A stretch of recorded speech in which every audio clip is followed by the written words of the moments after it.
On this episode of Everything's a Primary Source, Jonathan All of the Rokeby Museum in Vermont returns to the podcast to walk us through an 1853 letter from his museum's archive that simultaneously tells us so little, but shows us so much.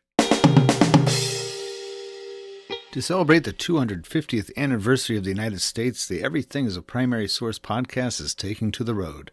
This summer, I will travel from Chicago to Colorado Springs, recording place-based podcast episodes and collecting short oral histories from members of the public along the way. This is not a retrospective project. It is a living one, built on the idea that history is not only something we inherit, but something we actively create. Visit everything-history.com/America250 to see how you can get involved in this public history initiative. Welcome to the Everything is a Primary Source podcast, the show where we navigate history through popular culture. I'm your host, Eric Salmonson. I'm a social studies teacher, historian, and pop culture enthusiast. Each episode, I sit down with everyday people to discuss the media, objects, places, and events that shape us and reveal what they say about the past, as well as who we are now. The Everything is a Primary Source podcast is, therefore, your history, my history, our history through popular culture.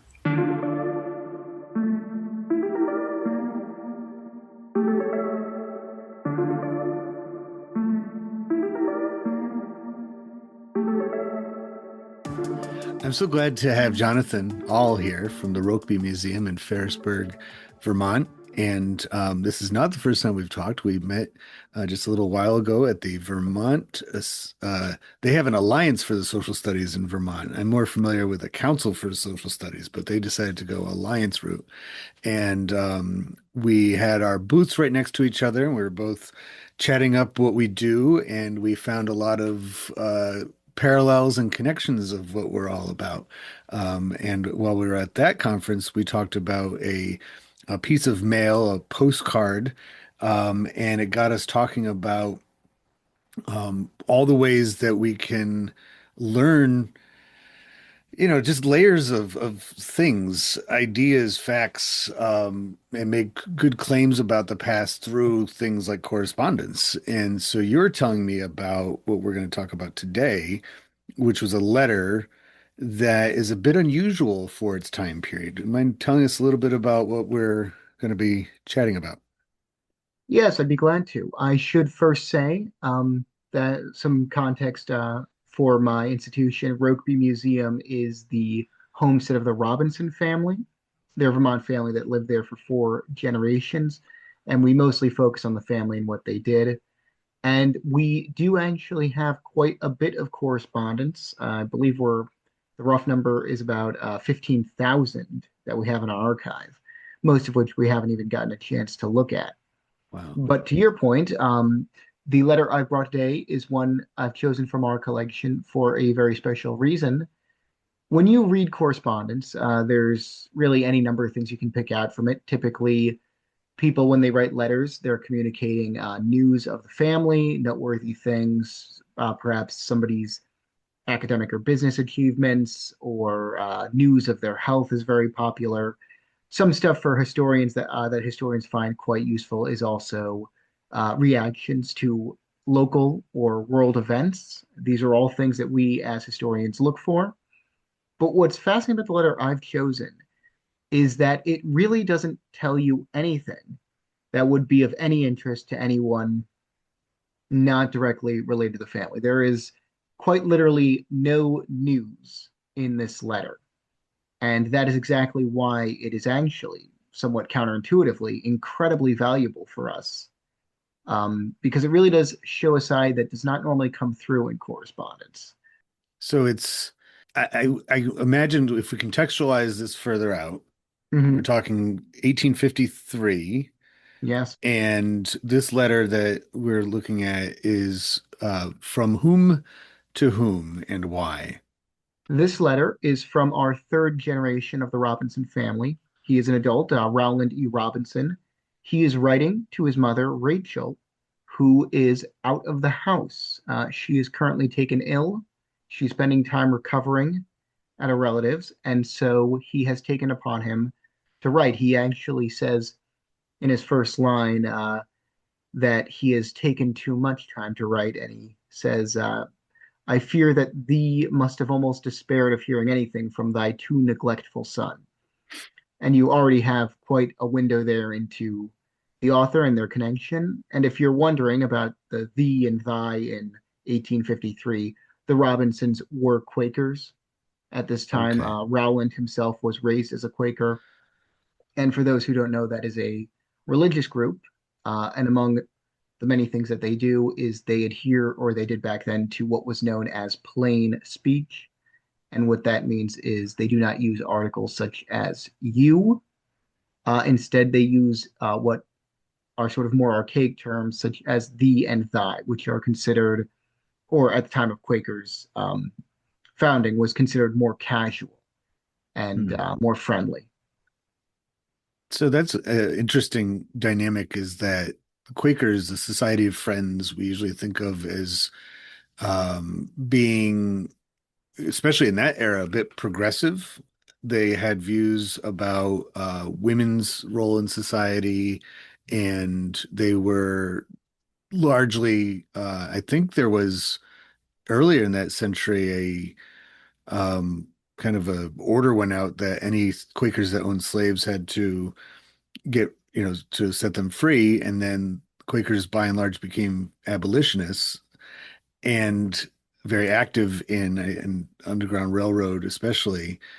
So to have it, not using modern, you have modernity in one side of who you are, but then sticking with old English style uh, terminology is just kind of interesting touch.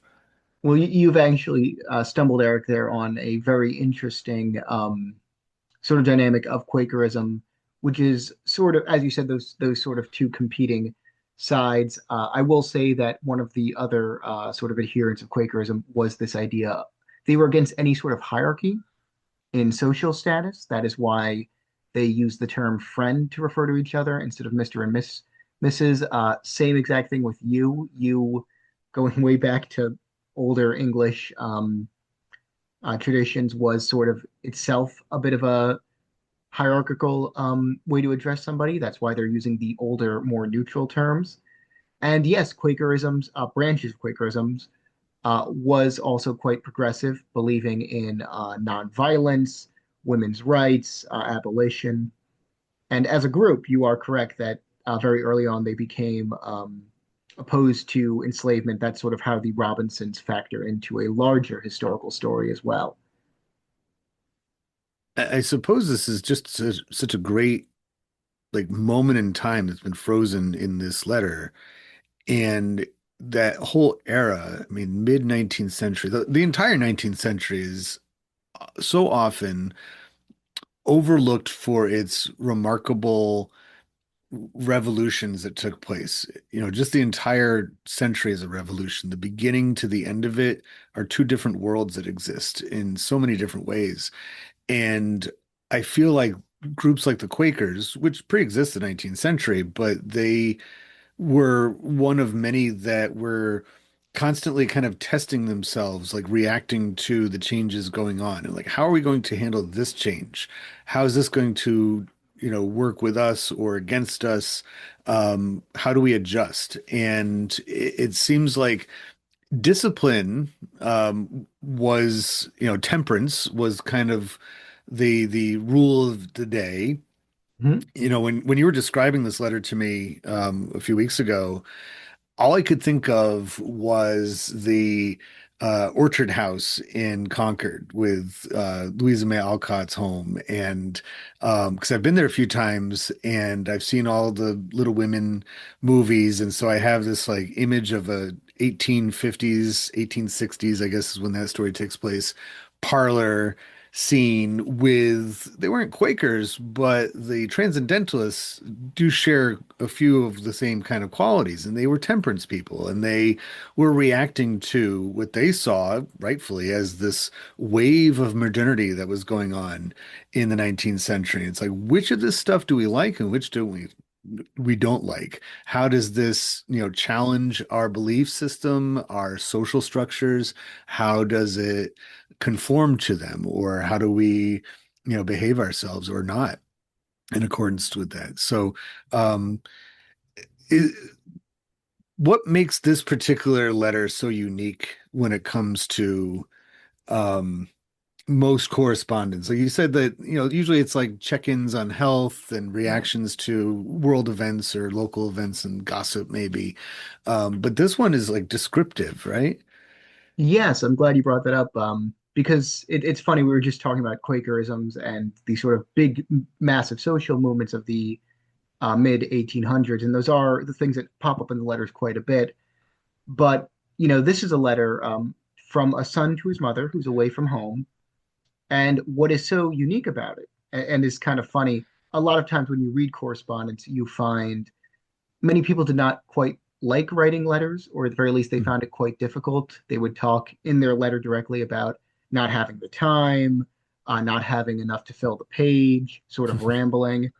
And here, Rowland actually says that, quote, all the letter writing portion of the family have written during the past week, and most likely informed thee of everything noteworthy which had transpired for some time previous. So, right at the beginning, Rowland sets out, I haven't written for a while, and because of that, I'm afraid I can't think of a single thing to tell you. Hmm. And he sort of dithers on a bit. He, talks about how they miss her. He talks about how he's enclosed a sketch in the letter. He was an artist as well of the home for her. And moving along, he comes to this idea that he believes since he can't give her anything of news with the family, or any news with the community, or any news even with sort of national situations, he instead decides to, well, I'll let him speak for a moment. Quote, sometimes, I doubt not very often, thou sayest to thyself, how does it look then? And what are they all doing today, I wonder? I can gratify thy wish today, dear mother. And so he goes on to simply describe what the family is doing, not what they're planning to do, not anything big, but simply what every member of the family is doing at that exact moment that he is writing this letter. And what's remarkable to me about this, what makes it unique, is that this is, I think, objectively not a very interesting letter in the moment. I think if anybody were to take this, especially if you were not a friend of the family and were to read it, you would really gain nothing of interest from it. But what makes it fascinating to us today isn't just that I am a historian that is interested in the Robinsons and their lives. It is that this letter is recording something that most people don't bother to record, which is what do you do when there is nothing to do? Right. How are they choosing to spend their leisure time when, there's no motive really to do anything of note? And it's funny because as a result, like, obviously, yes, we know how people in the past spent their leisure time. We know generally what the pastimes were. Reading, writing letters is one of them. Get card games are very old. There are things that are sort of universal.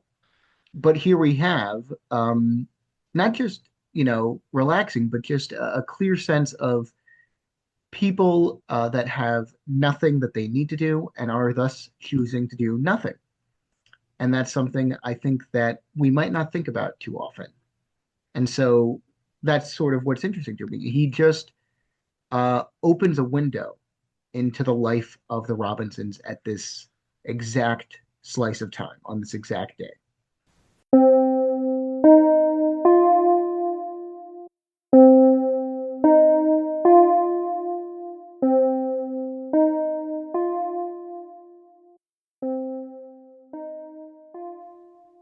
Before we get some of those descriptions, can you remind me what time of year this letter was written?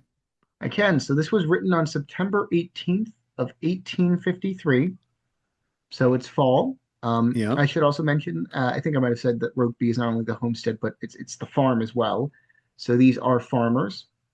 And he also says up top that it is what they call first day. Again, Quakers have different words for days of the week, and that again goes back to sort of rejecting modernity. They chose to simply name each day of the week by a number. And so first day is Sunday. It is the day of rest for them. And so these are farmers who, they get up early and they work every day. And this is the one day that they really have to sort of put their feet up. And so makes it a perfect opportunity for him to sort of paint this picture for us. And I'm glad that you ended with that painting of the picture because I'm thinking this whole time, I mean, the fine arts, or even not even, it's folk art sometimes, just drawings and stuff, are always the companion to letters. And I think about 1850s, 40s, 50s, we're talking market revolution era, like I said, where the home is becoming increasingly a place of just this. It's an escape from work. It's not meant to be the workplace at the same time. And so we get a lot of artwork from that era, both from trained artists as well as just people on their own, depicting kind of people sitting in their homes, and you might see a woman who is, um, knitting, or somebody enjoying having their food on their table or something like that, or a child on the lap of somebody reading a book together. And it's like, and people would use that as decoration. I still see it as decorations. I mean, there's plenty of versions of that, like that, kind of like Americana, um, what do they call it?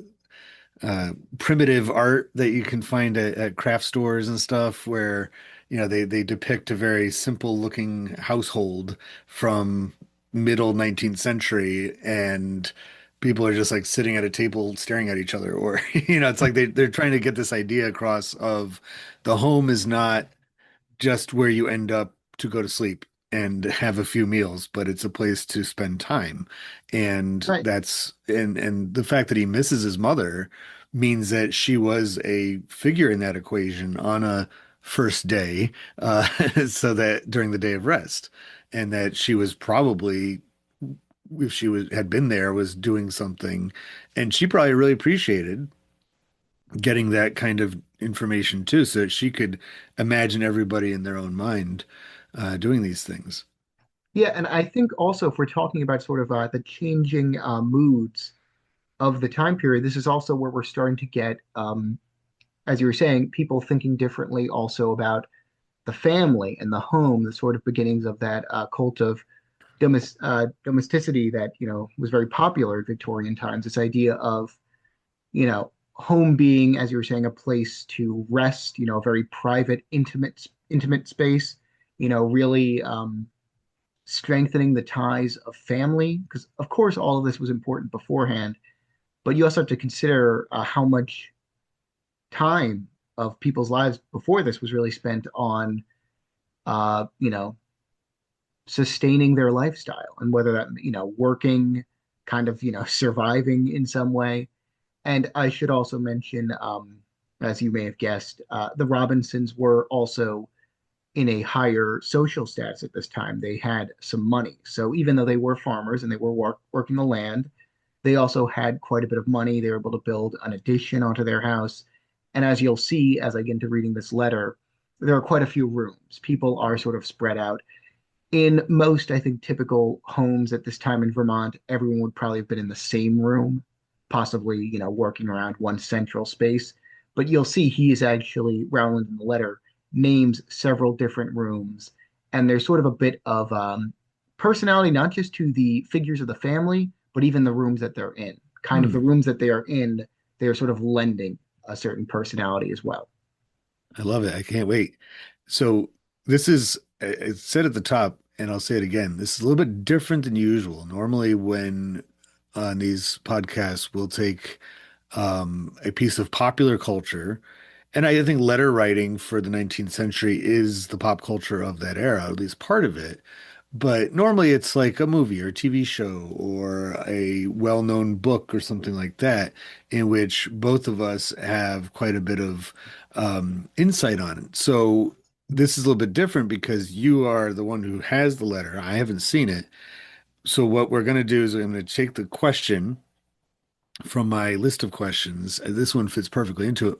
What behaviors and ideas are conveyed with this? Because that's exactly what he's doing, is conveying the behaviors of his household to the mother.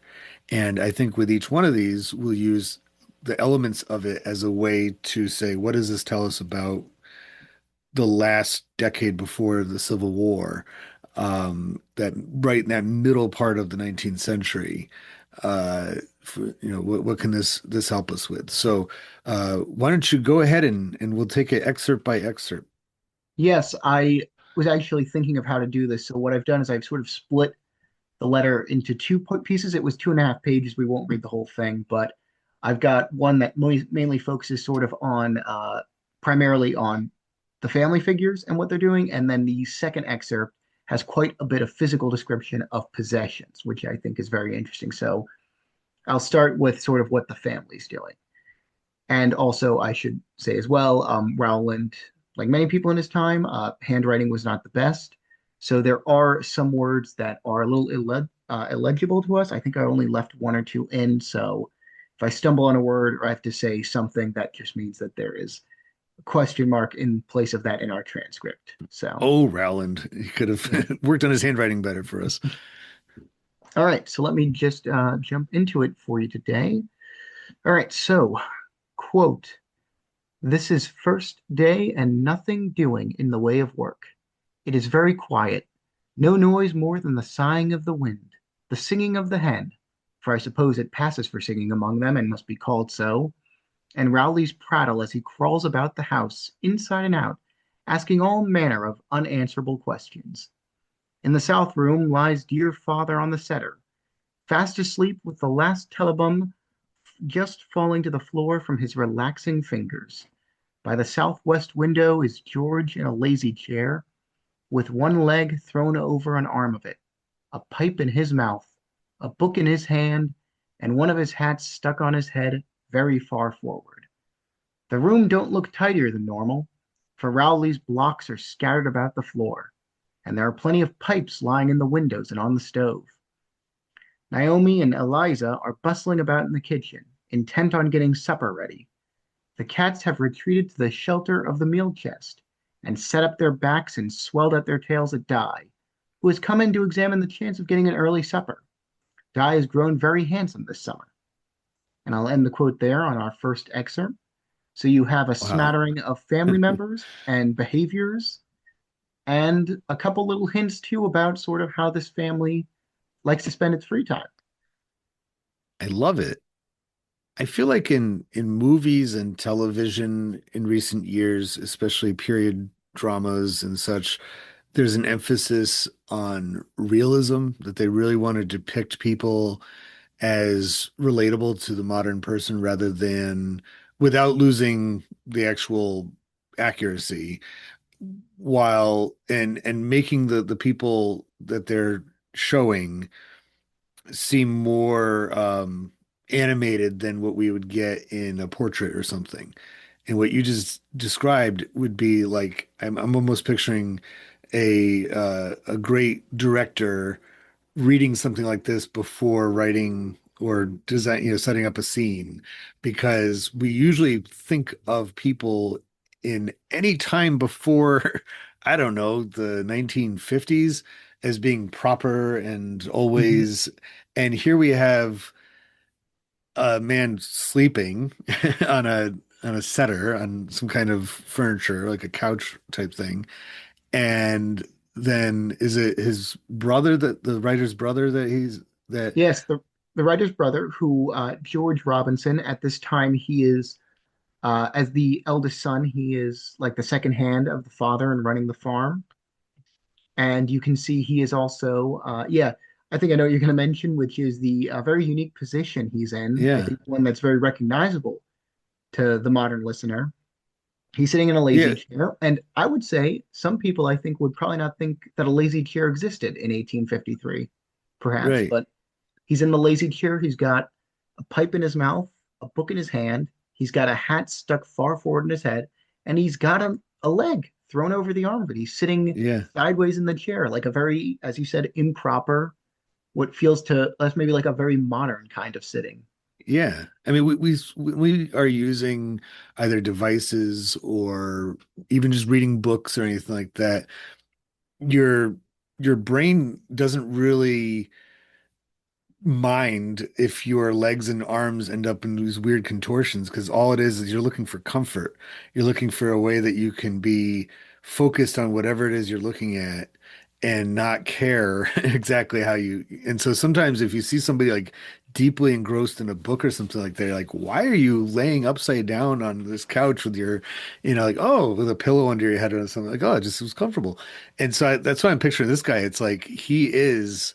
I mean, that's it's such an incredible like moment in time frozen for us and demonstrates that they were real people. And this was, and it also says something about literacy, that this guy could read.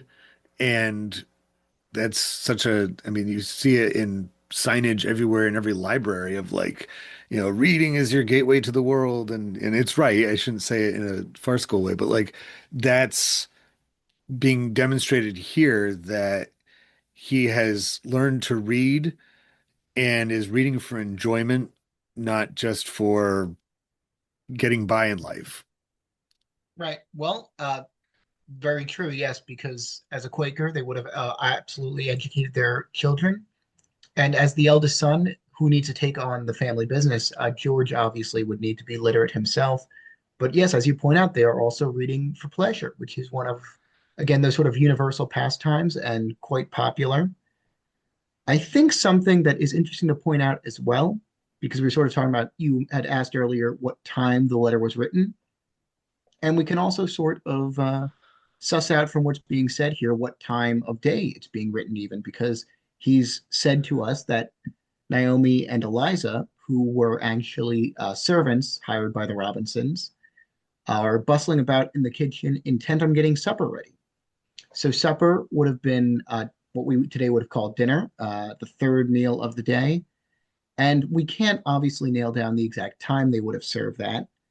But I think we can sort of get from the fact that, two adults are falling asleep, that this is probably at the very least late afternoon, Yeah. and everyone is sort of just in a state of true relaxation. The day is winding down, and everyone is just all they're waiting for is the dinner bell, really. Want to bring history to life in your classroom? With everything as a primary source to go, you can borrow real historical artifacts from the last 200 years, shipped right to your school.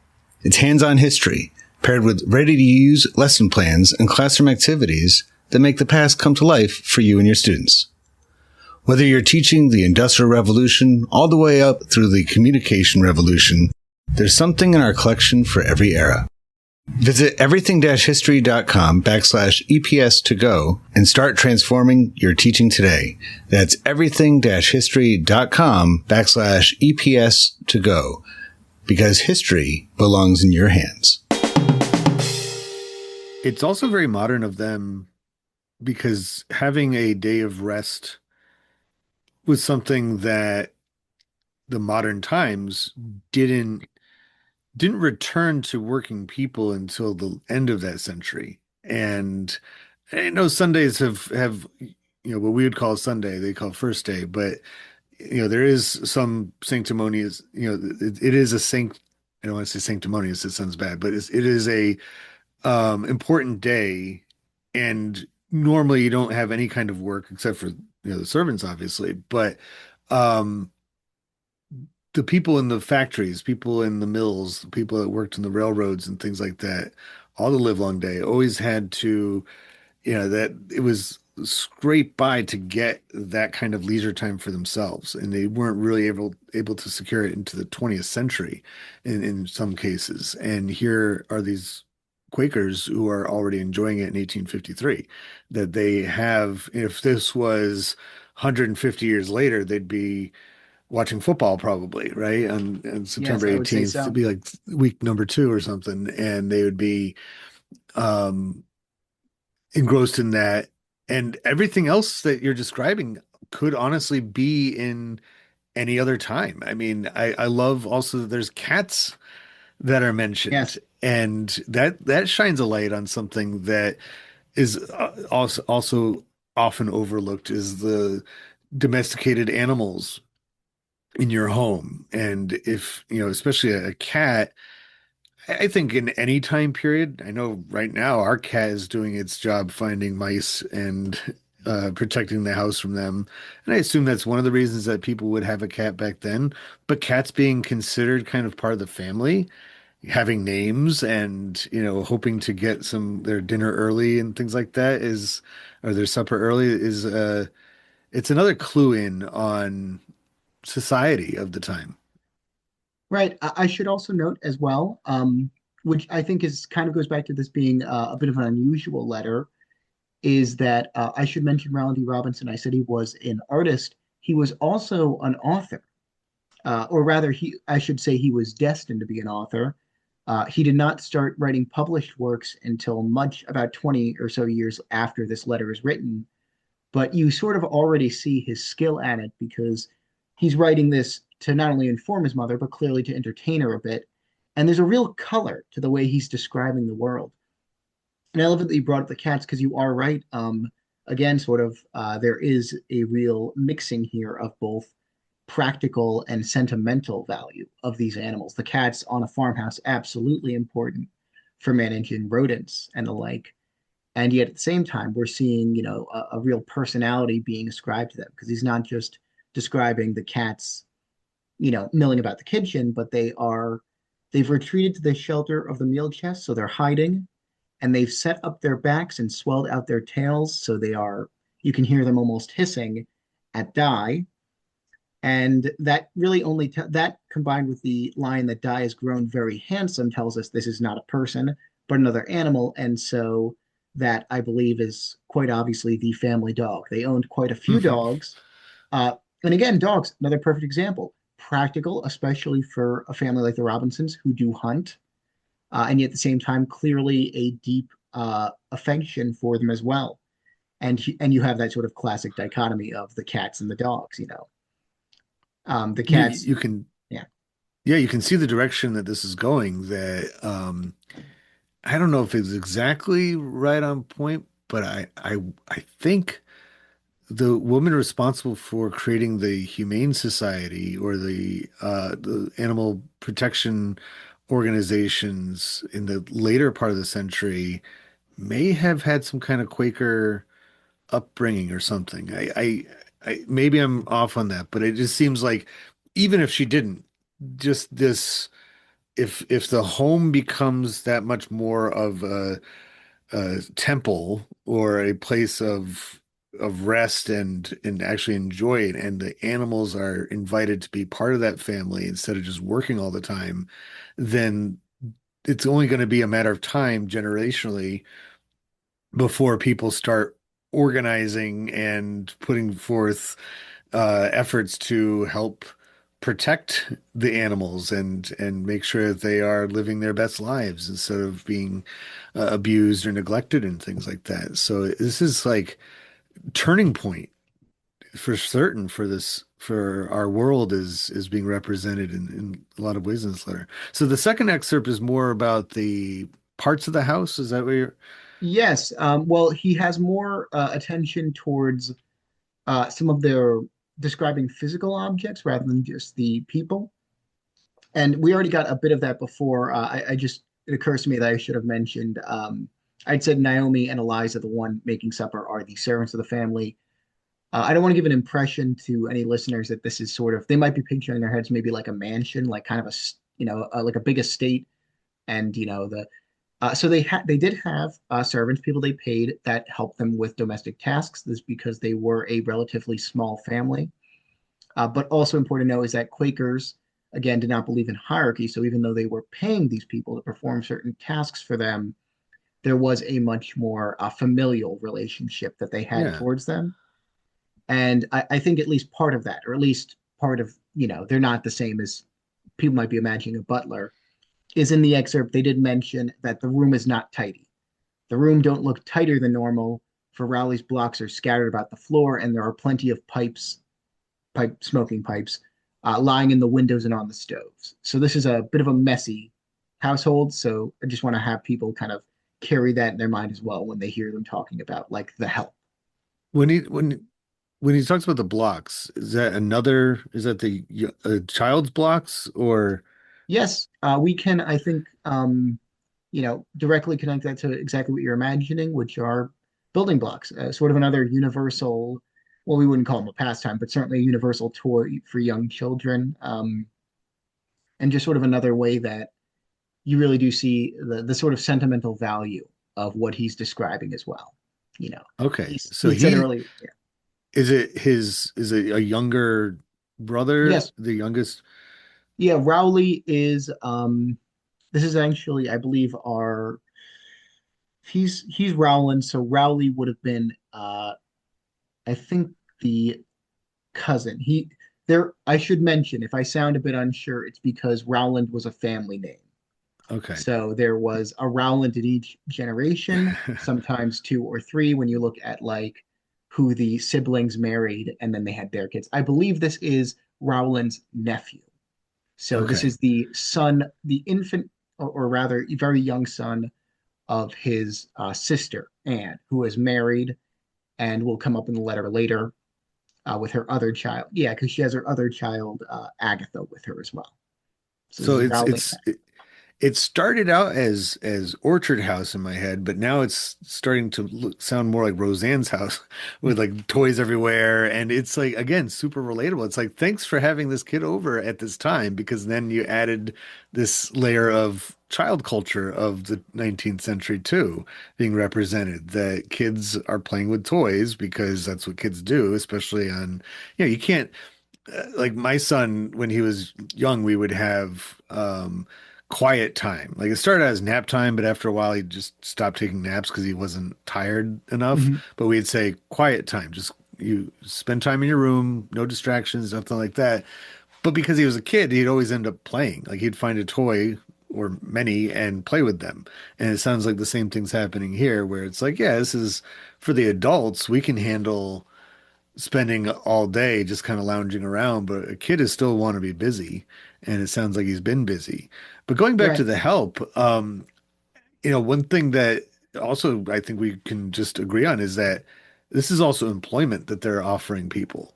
We in the modern world, we might kind of like feel weird hiring somebody to clean the house or definitely cook for us if we're middle class people because we're like, yeah, that's elitism or it's just odd to us but in that era, that was a line of employment, especially for women to make extra money for their own households is to work in somebody right, else's. So there's nothing, um, right. It comes across like you could picture like a maid or a butler staff for, the very wealthy, but for people at this level of society, yeah, they do all right for themselves, but they're definitely not big uh, captains of industry types. right. So they are, just like you said, part of the family. They get paid for their work and they go back to their families. All right, so let's talk about some of the objects. Right. So this starts the second excerpt just a bit further down as he goes through counting more off more family members and where they are and what they're doing. So begin quote, Aunt Anne is lying down in her room with the telegraph and harmonial man not far off. Anne sits in the east room, the room of all rooms, holding dear little curly-haired Aggie, having great talk with her little woman. That old room holds its own, the bed with its covers spread, Rowley's crib moored alongside, and the chest beneath it, with its normal complement of books and papers and baskets and apples, whole and half eaten, the ink bottle and the snuffer's candlestick and extinguisher on the mantelpiece, the well black stove, the yellow wood box, the striped carpet, another batch of ours playthings on it, all is the same as when last seen by thee. But so all it lacks its chiefest wealth, our dear mother. End quote. Wow, I love it. It's so illustrative, and it's like Yeah, you can just, yeah, I can see it right now. You Yeah. know, it's so well done, and it's, yeah, it's only a matter of time before this guy gets published. Um, and you can tell by being in a literary household with his brother reading his book. I'm sure that Rowland has read quite a bit and is learning, as all authors do. Like if anybody says like how do you become a writer, it's like, well, you read a lot first. And he's borrowing from, you know, we're talking about an incredible wave of American literature and English literature at that time that he would have access to and learn the do's and don'ts and how to show but not tell, which he's doing in spades here. I mean, this is incredible Yeah. show, don't tell. He's not just listing the items, but he's giving nice, you know, just kind of like contextualization to everything.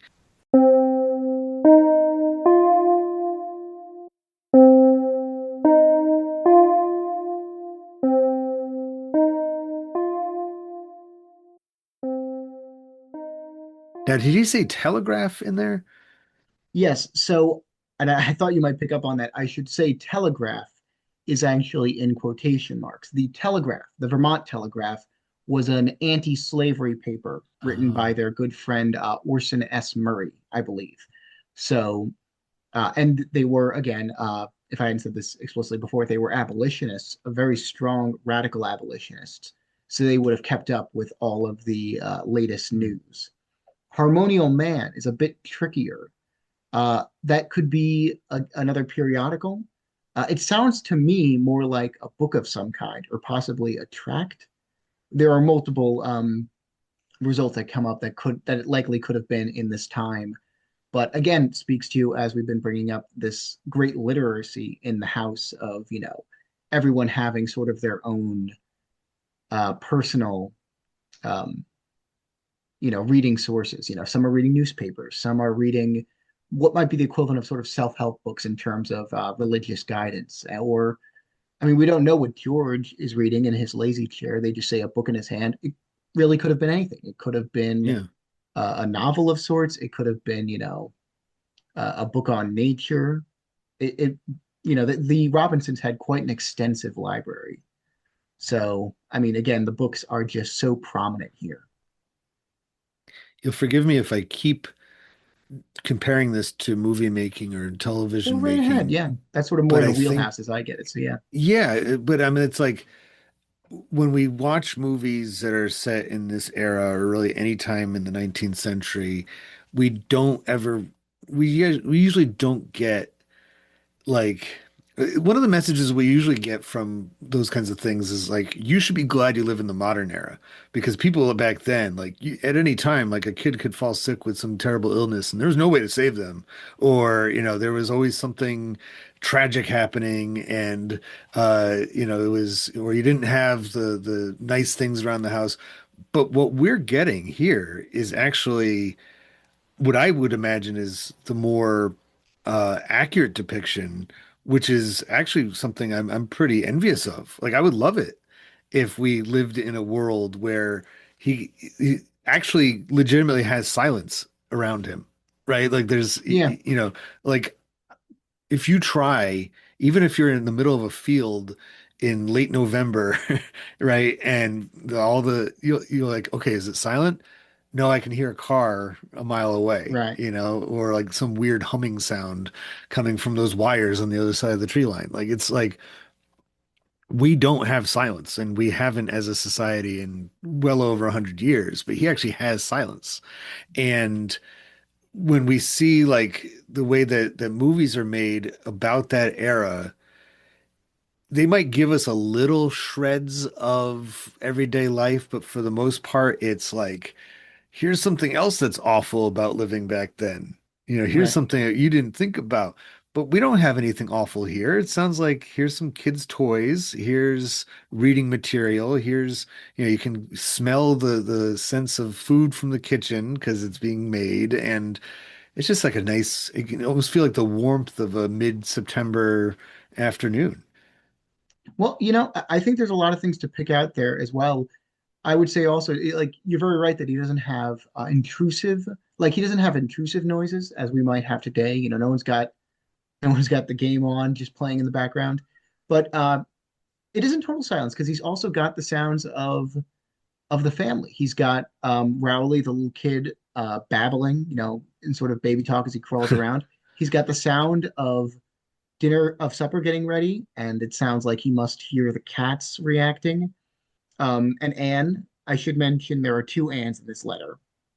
Aunt Anne is actually not a family member. That is Anne King, a very close member of, or a very close friend of the family who has lived with them for many years. And Anne is his sister, now grown up with two children of her own, that being Rowley and Aggie, who has clearly been brought.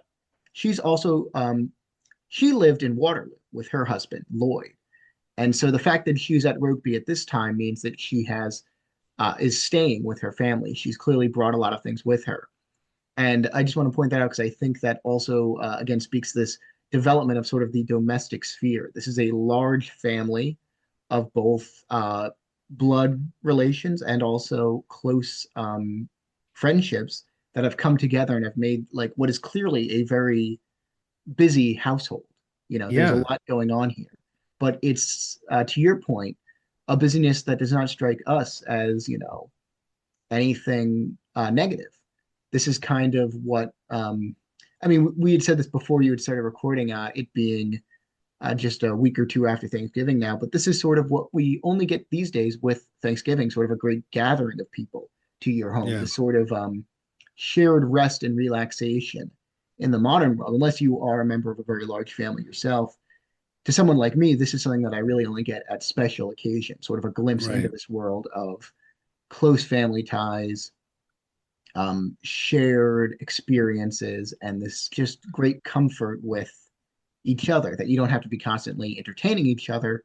Everyone can kind of be off in their own little room and still be together. It was a time, 1850s, of remarkable infrastructure growth for the country, and that found its way all the way, I imagine, through Ferrisburg, Vermont. And at the same time, um, the idea of like togetherness and families being pretty much congregating around the same area was still pretty standard. There wasn't a lot of people who were, I'm like staking out west. I'm going to California and see what I could do with the gold there. Uh, that would be the minority of people. As we move forward in time and as our roads get better and our communication gets better, um, people feel more comfortable to go off into new places and stay, make homes for themselves, maybe away from the rest of the family. I know that's true for me.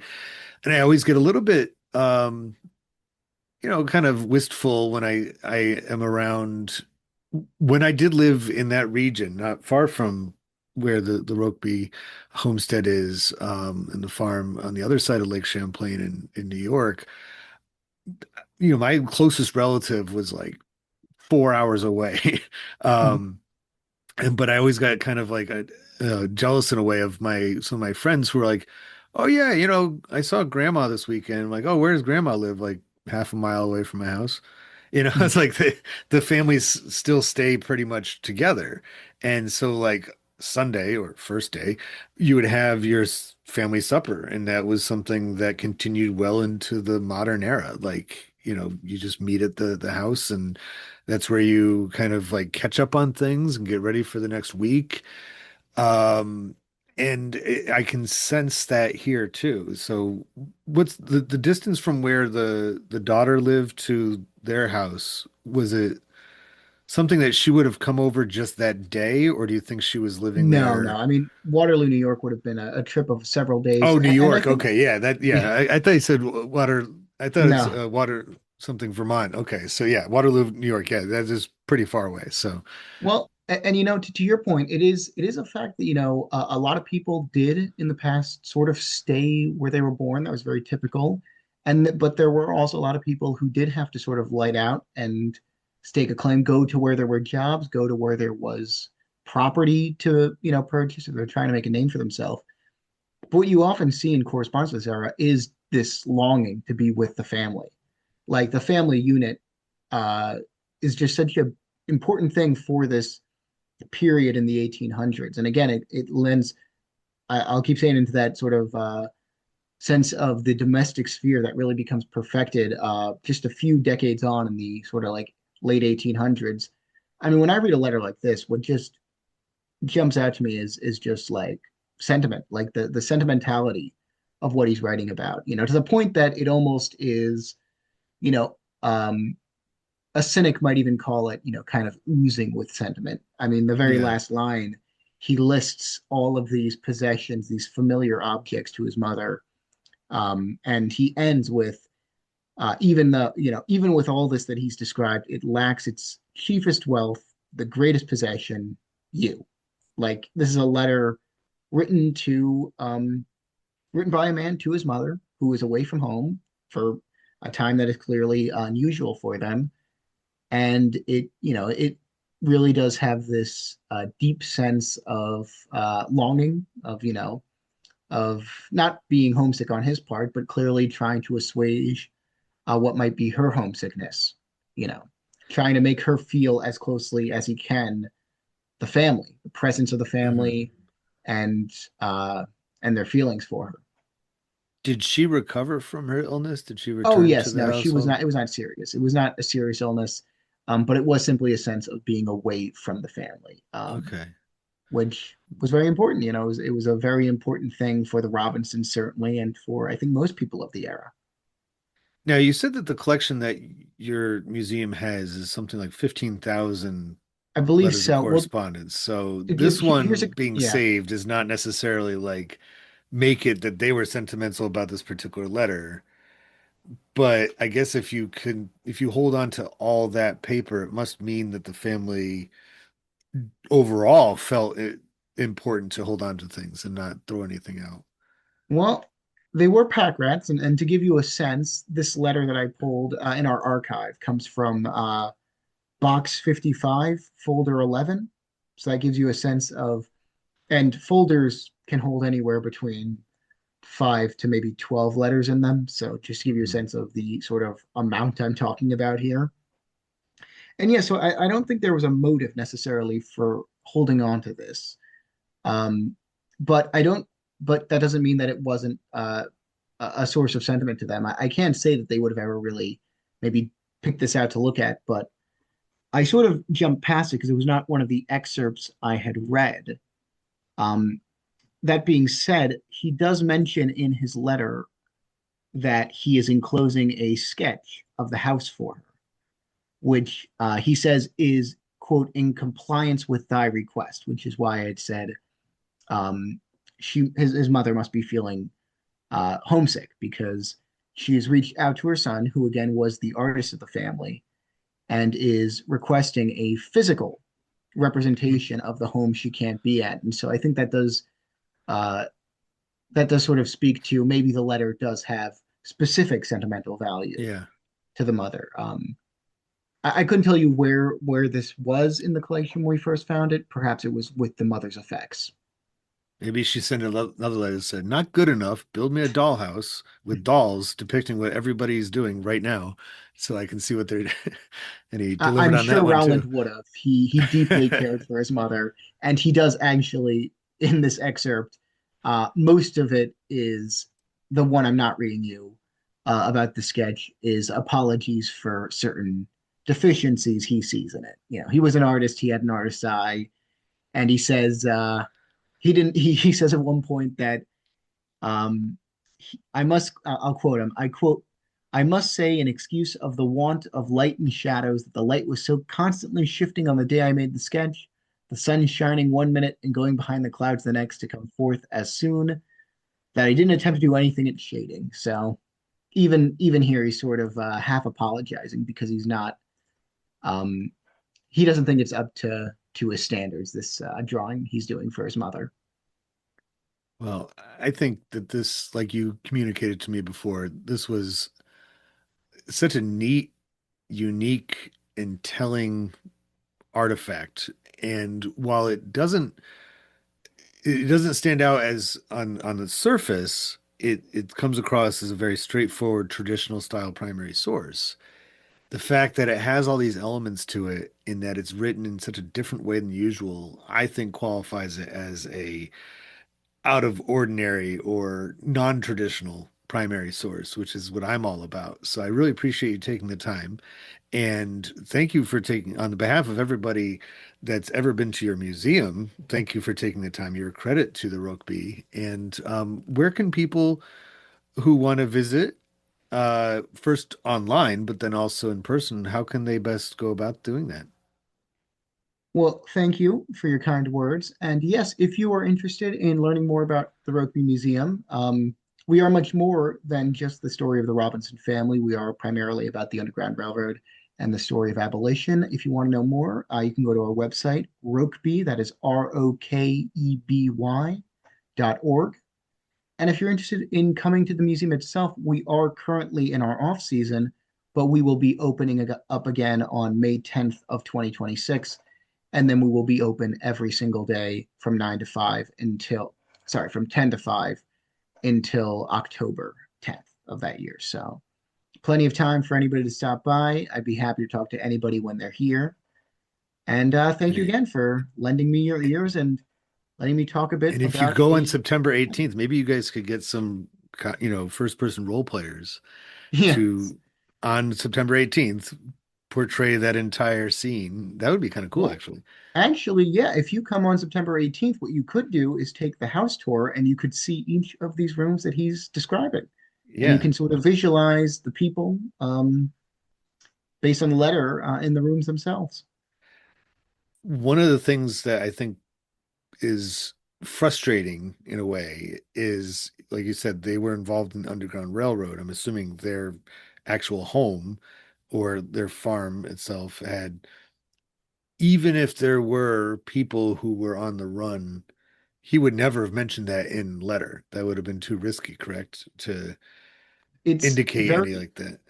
it's very interesting you say that. Actually, the only records we can have them are in the letters. When this wouldn't be Rowland E. Robinson, the one we've been talking about this whole time. It would have been his father, the man falling asleep on the setter, Rowland T. Robinson, the great abolitionist.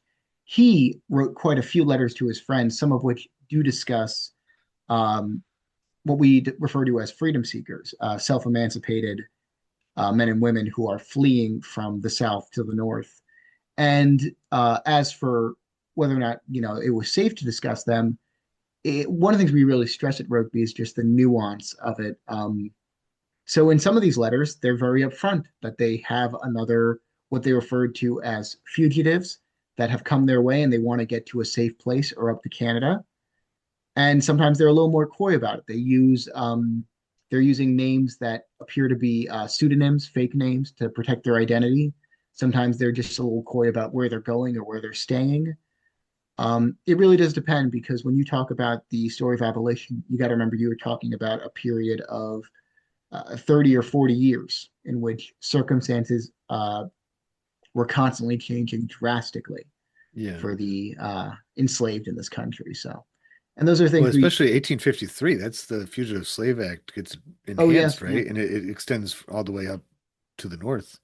Yeah, so at And this time, they probably would have been a bit, perhaps they would have been a bit more coy about anyone that was yeah, crossing their path. Because if you don't know, the Fugitive Slave Act made it an obligation for all Americans to return a freedom seeker to their enslaver or face legal consequences. So, much more motive to be secretive then. yeah. So I'm curious. I mean, it would be, I don't know how often that they had somebody that they were directly helping on their property, but this letter doesn't even hint at it. So I'm assuming at that time. Yes, that's a good question. I can't remember what the latest freedom seeker we have in our records is.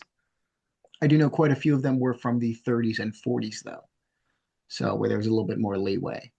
Hmm. But yes, I mean that is sort of what we had spoken about before. Those are sort of the much more typical primary sources when we talk about research. We talk about, of course, letters, and of course, we're looking for, I said at the beginning, reactions to world events, or in this case, looking for any mention of freedom seekers, and that's why this letter was a bit of a discovery for me, actually, because I had originally looked at it for one piece of information. that it turns out was misattributed to this letter. And then when reading it, I just was like, well, hang on a minute. There's something else here. And I was just sort of amazed at you just kind of keep digging and digging, and you get more and more of a picture of what this family was really like, more than you would in sort of the might be considered the more historically valuable ones, which talk Yeah. about business or abolition or the like. Well, for me, this is the best kind of historical evidence. I love just everyday life type stuff. So, Jonathan All, I thank you so much for joining the Everything's a Primary Source podcast and talking about your wonderful find with us. Happy to be here. Thanks so much for having me, Eric.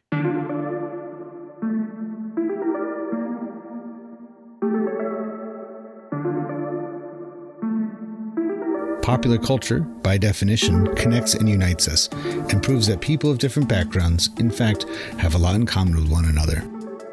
I hope you enjoyed this conversation, at least in part, for that reason. If it connects with you and you'd like to add to it, or any of the podcast episodes, just visit everything-history.com and search for the Everything is a Primary Source project, which can be found in the classroom section of the website. We'd love to hear what you have to say. Be sure to rate and share this podcast wherever you are listening to it now, and follow Everything as a Primary Source on social media, including YouTube and especially Instagram. Thank you for listening to the EPS podcast, where everything is a primary source.